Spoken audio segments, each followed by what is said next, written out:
think for me, like thinking of like nightmares, I think for me personally, it's like I think I always have this problem of I have the dreams and then I forget. Mhm. Even with nightmares, like sometimes maybe like some might linger like a day or two or something. I'm like, damn, like that one was pretty bad. But then again, like I move on and then I have completely forgotten about it. Mm. But for some reason, there's this one particular dream that has stuck with me since like I was pretty young. Like I want to say like 10 or 8 or somewhere around there, maybe even 12 somewhere. I just had this one dream, like this one nightmare, and it's just yeah stuck with me. It was like the best way I can describe what it was like it felt also pretty real because what my nightmare was about was actually in the house that I was living at the time. Mhm.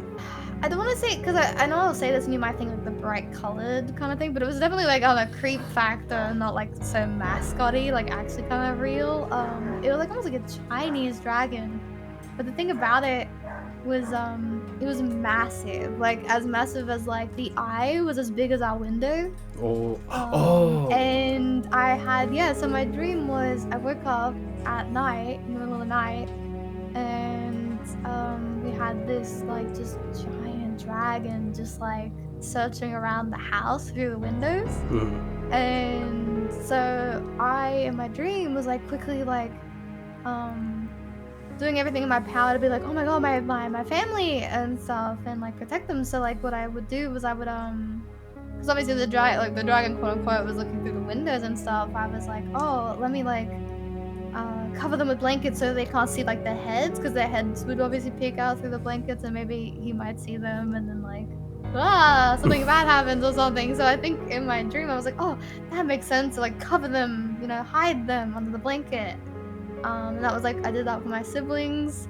And then the last ones I went to with my parents, just because of convenience of where I was sleeping, because I was sharing a room with one of them, and the other one was like the next door, and then it was parents. Mhm. Um, then the last one was parents, and I actually jumped into the bed, because he was just going window to window kind of thing, like around.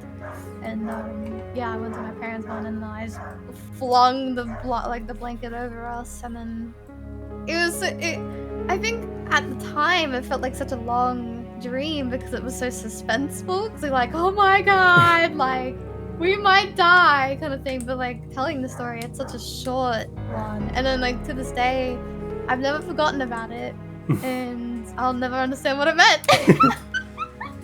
Because what the hell?